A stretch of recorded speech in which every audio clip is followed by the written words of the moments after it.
Cannot believe I keep hearing this. This is the 5 most common VA loan myths that are completely incorrect. We're gonna debunk them today, so stick around to get all the details. See you on the other side. What's going on, guys? In this video, we are gonna cover the 5 most common, and I feel like I hear this every single week, 5 VA loan myths debunked. There's a lot of bad information out there and I want to clear the air.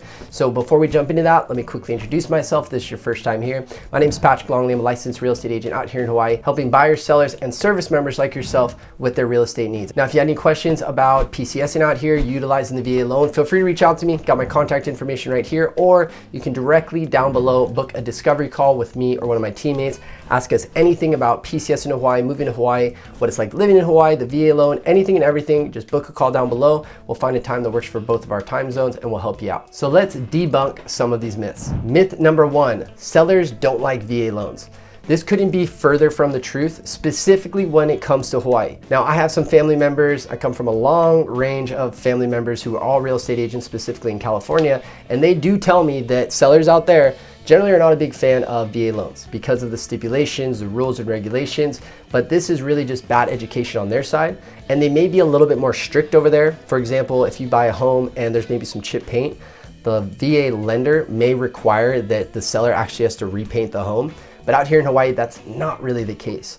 For whatever reason, they're a lot more relaxed out here, probably because of the wear and tear that the island can put on certain homes. And because there's so many transactions that are happening with VA loans, I have found probably out of 100+ transactions that I've maybe had 1 or 2 callbacks from the lender saying, oh, you know what, there's a subtle crack in the foundation. We just want you to basically patch that up.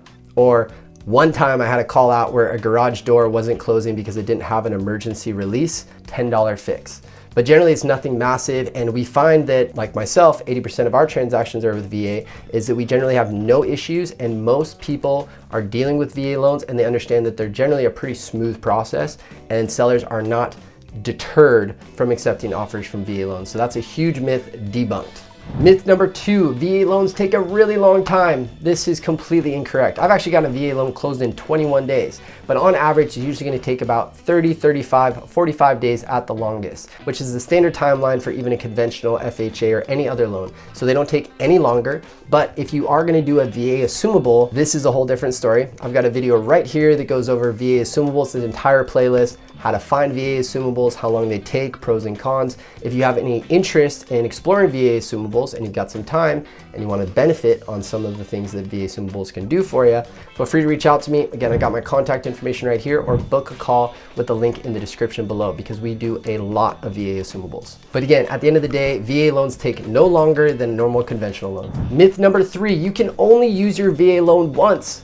No, so incorrect. You can use your VA loan as many times as you want. The key thing you need to keep in mind is your entitlement.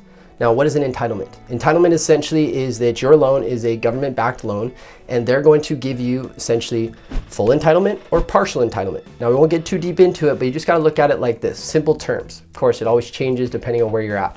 But if you have full entitlement, you essentially can qualify and buy as much house as you actually qualify for, depending on how much income you have, debt to income. There's no actual limit on it. Now, let's say that your entitlement allows you $1 million for easy math. You essentially could purchase a condo out here for $500,000. You just have to live in it for 1 year as your primary residence. And the following year, if you wanted to, or when you PCS, you could actually keep that home, keep that VA loan there. You still have 500 grand left. Let's just say in this scenario, you could go purchase another condo, or if you go to Alabama, buy a big old home over there for 500,000.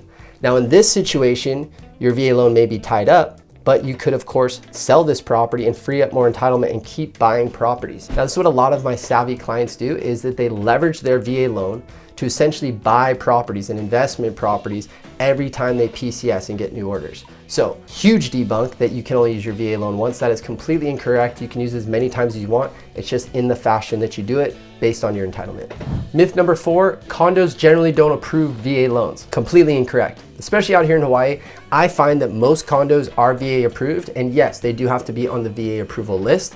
But again, because we have so many VA transactions here, we have found that most owners of buildings or associations of those buildings have done what is needed to make that building VA approved, because it opens them up to a lot of buyers, which increases the value of the building and the units because more buyers are looking at that property. So it's a huge myth to say that a lot of buildings are not VA approved. I'd say more are than are not, but there is a list, a link down below if you want to check it out. But of course, we always check for our buyers when they're interested in a unit to verify that it is VA approved. Myth number 5, zero down means zero equity. No, that is completely incorrect. Zero down basically means that you don't have to come out of pocket for a down payment. If you're a civilian buying a home, the lowest amount that you could put down is usually about 3.5% to 5%. So you can imagine if you're buying a $1 million home, if you have to put 5% down, that's $50,000 you have to come out of pocket just for the down payment. Now, in the opposite situation, if you're VA, you have to put zero down. And we see appreciation out here generally fall every single year between 4 and 10%. So just because you are not putting any money down doesn't mean you have any equity in the home. You just didn't have to purchase or pay for any equity in the future. So I find it to be one of the best products that you can utilize because you can have super high returns with very little cash into the deal. So that's why I absolutely love the VA loan. So that pretty much debunks some of the 5 most common myths that I hear about the VA loan. And if you got any value out of this video, do me a huge favor, smash that like button as well as click the subscribe and notification bell so you get notified whenever I drop videos like this. And also, let me know, what VA loan myths have you heard that are correct or incorrect? Put them in the comment section down below. I'd love to hear from them. With that being said, I'm Patrick Longley with Team Roger That. Hope you have a beautiful day. I'll talk to you soon. Aloha.